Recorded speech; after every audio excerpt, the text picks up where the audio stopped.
Hola, me llamo Jack Babylon y yo te quiero hablar de un pintor norteamericano a quien siempre se asocia curiosamente con la escuela de Londres, tercer tercio del siglo XX, y sin embargo a quien lo que realmente le interesó fue el diálogo con todos los pintores europeos del último medio milenio largo. ¿Cómo pintaba Ronald Brooks Kitaj?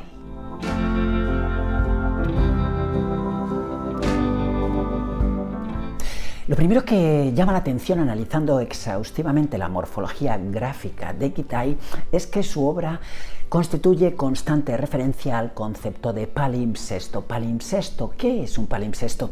Es un documento medieval que ha sido constantemente remedado. ¿Por qué? Pues porque los documentos medievales se creaban sobre pergamino. Bien, no había tantos animales como para curtir tantas pieles, de modo que lo que se escribía debía ser interesante, debía tener relevancia no solo para el presente, sino también para el futuro. Bien, si puedo manejarte, por favor, permítemelo, este concepto, el concepto de palimpsesto, de forma poética, lo haré asociándolo con Kitaj. ¿Por qué?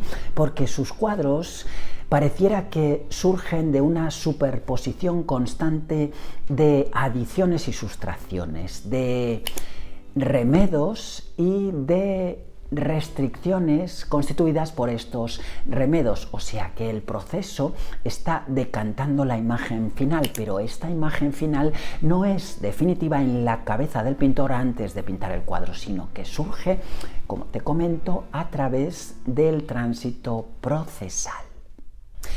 Y esto es consecuencia de lo que recién te dije. Este punto lo abro así. Verás que en los cuadros de Kitaj encontrarás formas o figuras, siempre las llamo figuras antagónicas, de circunstancias, de sucesos que no siempre podamos leer de forma lineal. Pero es que también verás que en ese mismo cuadro Kitaj utilizará recursos pictóricos que serán también variados y también se remitirá a una iconografía que, con la suma de estas dos circunstancias, recursos pictóricos variados y figuras antagónicas, crea una imagen totalmente, permíteme la redundancia, chocante. Otro punto importantísimo que se me ocurre recalcarte es que estamos hablando de quizá el mejor dibujante vivo en su época, tercer tercio del siglo XX, aún viviendo con grandísimos, eximios dibujantes en esa época, el mismísimo David Hockney, a quien ya dediqué un vídeo en mi canal, visiónalo después de ver este si eres tan amable. Bien, ¿es necesario ser un grandísimo dibujante para ser un grandísimo pintor? No, en absoluto. Han existido y seguirán existiendo grandísimos pintores que no necesariamente dibujan bien. ¿Qué es dibujar bien? Dibujar es pensar en movimiento y crear ese pensamiento como grafía. Es cristalizar el pensamiento en el acto. Bien, la pintura puede demorarse mucho más en constituirse en exactamente lo mismo, pero si tienes esta facultad tendrás más fácil conceptualizar de forma más vertiginosa. Bien, Kitaj la tuvo. Una característica de la que me atrevería a decir que Kitaj abusó, es la siguiente. Kitaj fusionaba en un mismo cuadro imágenes de vocación eminentemente bidimensional con imágenes de vocación eminentemente de bulto redondo. La cohabitación de ambas crea cuadros que proporcionan una otredad observadora irrefutable. Me atrevería a decir que en el 95% de su obra Kitaj utiliza de manera canónica la primera regla de la Gestalt, recuerda la psicología gestáltica de comienzos del siglo XX. Todo lo que no es figura es fondo, su viceversa también es correcta. Pero ¿cómo utiliza esta regla Kitaj? La utiliza construyendo, como te digo, de manera bidimensional o de manera vocacionalmente de bulto redondo una figura y después aislando esa figura con un fondo de color continuo, pero no opaco, sino traspasable, ingresable. Esos fondos suelen remitir a la idea de neblina densa, pero al fin y al cabo, como te digo, traspasable. Pareciera que podríamos insertarnos en esos fondos, a diferencia de otros pintores que utilizan un color absolutamente opaco que es intraspasable. A esto me refiero. Kitai suele oxigenar sus fondos. ¿Pero para qué? ¿Para qué crea Kitai estos fondos oxigenados? ¿Para constituir grandes campos de color? No, para constituir un fondo que acoja, como bien te digo, oxigenadamente, una nueva figura colindante.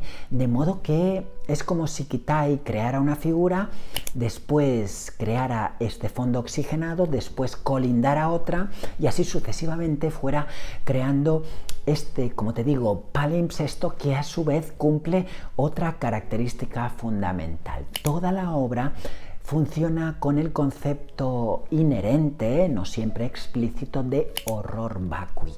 Necesita, digamos, como dirían los niños, rellenar todo el espacio.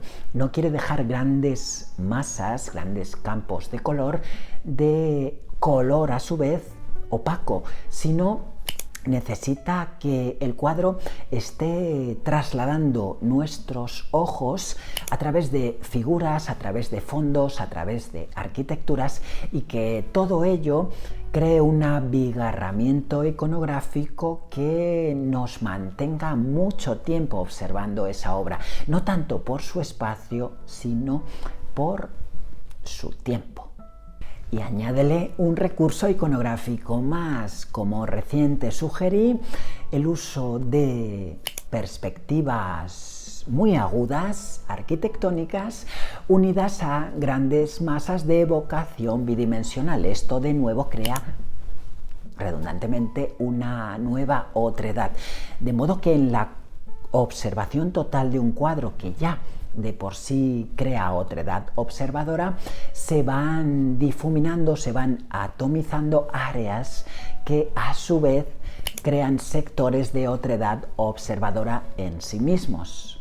¿Ves? Todo se crea como una especie de puzzle que debemos ordenar en nuestra cabeza. No debemos esperar a que el cuadro nos informe de que existe un orden interno ya arreglado, ya totalmente congelado. Me conoces ya lo suficiente como para haberte dado cuenta de que siempre intento hablarte de morfología, de cómo pinta un pintor y no qué pinta un pintor. ¿Por qué? Porque evidentemente todos los pintores pintan básicamente las mismas circunstancias, las mismas cosas, tienen las mismas inquietudes culturalistas asociadas a su entorno, pero en lo que sí se distinguen es en cómo afrontan la morfología de lo que proponen. Bueno, ¿al servicio de qué pintó Kitai? Bueno, pues básicamente de su conciencia judaica, año tras año constantemente asentada y constantemente densificada. En segundo lugar, de arquitecturas pintadas, a ser posible de manera agudizadamente convencional, hablando de perspectiva cónica. En tercer lugar, de referencias cultistas que son constantes. Casi diría que para Kitai es más importante el diálogo con la poesía y con la literatura que con la mismísima pintura. Y por último, con algo que tiene que ver con la primera de estas características. Su conciencia judaica también se asocia con una, es inevitable, conciencia de la diáspora, de la dispersión de los exiliados judíos por diferentes razones. No siempre por asuntos que tuvieran que ver con la posguerra de la Segunda Guerra Mundial, sino también con eminentes circunstancias religiosas, comunitarias o, por ejemplo, de persecución intelectual. Bien, todo esto se puede ir desgranando del análisis, esta vez sí, iconográfico de la obra de Kitai, el qué y no el cómo. Un epítome gráfico, para mí absolutamente irrefutable, en relación con todo lo que recién te dije, es observar Notre Dame de París, esta obra de Quitay, Nuestra Señora de París, y asociar esa contemplación a la de El sueño de Inocencio III de Fra Angelico. ¿Ves? Quitando que ciertos elementos se han solapado, se han cambiado, se han mimetizado. Bueno, lo que sí detectamos es que existe un diálogo. Más allá de centrarnos en datos concretos asociados a esta observación, sí que me gustaría que te detuvieras en lo, a mi juicio, enternecedor del hecho de pretender un diálogo que se remonta a medio milenio largo atrás. Como Quitay en estos momentos necesita contemplar un cuadro que sin duda observó en el Louvre de París, donde está este panel realizado con témpera por Fra Angelico en el siglo XV, y cómo esta observación da lugar a una obra eminentemente contemporánea. Pero esto, fíjate bien aquí, no significa que la obra de Fra Angelico no lo sea. Contemporáneo quiere decir que admite lecturas en el mismo tiempo, y en ese sentido permíteme la pretensión poética. La obra de Quitay y la obra de Fra Angelico, en el momento en el que Quitay crea la suya, están dialogando contemporáneamente. No pierdas esto de vista cuando un pintor de esta época, alguien por ejemplo vivo hoy, detecta que en el pasado sus búsquedas ya fueron también rastreadas por un pintor previo. Para cualquier pintor, para mí, por ejemplo, el diálogo con los pintores del pasado es el mismísimo diálogo que establezco con mis amigos vivos. Para mí, mis pintores favoritos fallecidos están tan vivos como mis amigos eminentemente vivos. Este diálogo enriquece, o pretendo que enriquezca, mi obra por crear. Un recurso pictórico que constituye redundancia casi en la obra de Quitay es la utilización de la pincelada frotada. A veces te he hablado del ductus. ¿Qué es el ductus? La forma de aplicación que cada pintor posee en relación con el paso del soporte previo de la paleta al soporte definitivo, el cuadro. Bien, a esto lo llamamos el ductus. A ser posible, la pincelada ha de rastrearse en el soporte definitivo, los surcos, por ejemplo, que dejan las cerdas. Bien, a esto lo llamamos la mano del pintor. Los franceses dicen la patte, la pata, literalmente, hablando casi como de animales no humanos. Bueno, en español decimos la mano del pintor se ha visto ahí, se ha visto que es una sola pincelada, o se ha visto que es un solo color, o se ha visto que es un fundido. Bien, todo eso constituye el ductus. Bien, pues a veces los pintores nos referimos a pincelada frotada cuando no nos estamos refiriendo exactamente a un brochazo, sino a un recurso. Este recurso consiste en aplicar sobre el soporte definitivo, sobre el cuadro, pintura, y con un pincel generalmente, no siempre, pero generalmente no manchado de pintura, intentar llevar esa pintura aplicada hacia los bordes. Llega un momento en el que nos quedamos sin pintura. Se ha agotado, digamos, la cantidad de pintura que hemos depositado en el lienzo. Bien, ¿qué está ocurriendo con esos bordes? Pues que se difuminan, que crean una evanescencia. Bien, este recurso, como ves, es rastreable de forma, como te digo, casi pleonástica en la obra de Quitay. No dejó de utilizar este recurso durante toda su vida.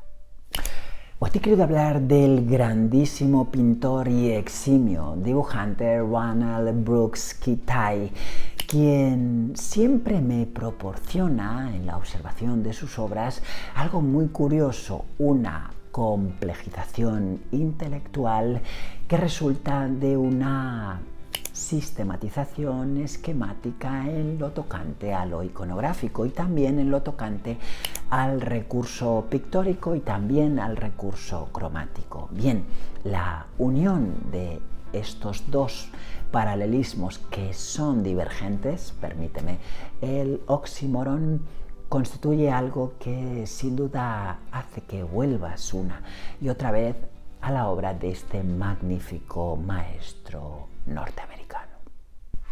Me llamo Chuck Babiloni y llevo 46 de mis 54 años dedicado al estudio y la práctica de las artes plásticas, la literatura y la música. ¿Te ha servido este vídeo? Por favor, dale al like, suscríbete a mi canal. ¿Qué te parece la obra de Kitaj? Déjamelo, por favor, en la caja de comentarios. Hazte miembro de este canal, babilónico de platino, de oro, de plata o de bronce, como prefieras, y nos vemos en el siguiente.